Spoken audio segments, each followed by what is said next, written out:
আগামী মাসে যুক্তরাষ্ট্রে বসছে কোপা আমেরিকার আসর। এবারের আসরে বিশ্ব চ্যাম্পিয়ন আর্জেন্টিনা খেলছে ডিফেন্ডিং চ্যাম্পিয়ন হিসেবে। Lionel Messi, Angel Di Maria দলে থাকায় আর্জেন্টিনার শিরোপা ধরে রাখার সম্ভাবনা দেখছেন অনেকেই।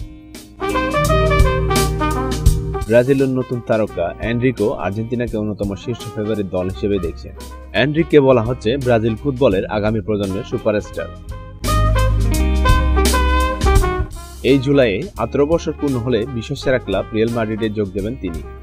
বর্তমানে স্বদেশি ক্লাব পালমেরাসে খেলা এনরিক শৈশব থেকে স্বপ্ন দেখছিলেন রিয়াল মাদ্রিদে খেলার।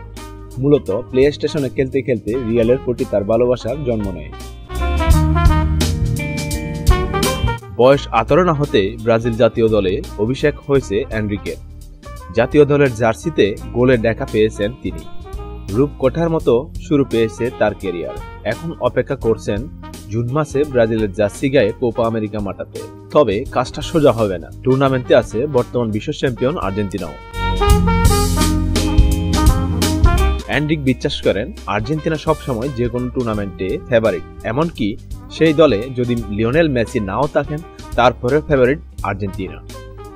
পালমেরাসে অনুশীলনের সময় ডিয়ারিও লেখে এনরিক বলেন, আর্জেন্টিনা দলে সবসময় কোনো না কোনো তারকা থাকেন এবং তাদের কেউই একা চ্যাম্পিয়নশিপ জেতাননি। এমনকি মেসিকে ছাড়াও আর্জেন্টিনা সবসময় যে কোনো টুর্নামেন্টে ফেভারিট থাকবে। তাদেরকে হারানো সবসময় কঠিন ব্যাপার। আর মাত্র কিছুদিনের অপেক্ষা, এরপরে স্বপ্নের ক্লাব রিয়াল মাদ্রিদে পা রাখবেন এনরিক। সবসময় এই ক্লাবে খেলার স্বপ্ন দেখছেন তিনি। আর তার সূচনাটা হয় প্লে স্টেশনে রিয়ালকে নিয়ে খেলতে গিয়ে। রিয়াল মাদ্রিদে খেলছেন তার স্বদেশী ইয়ংস্টার ভিনিসিয়াস জুনিয়র।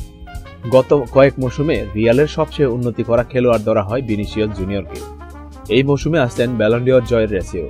তার কাছ থেকে বেশ সাহায্য পান বলে জানিয়েছেন এনরিক। তিনি বলেন, বিনি আমাকে দারুণভাবে স্বাগত জানিয়েছিল।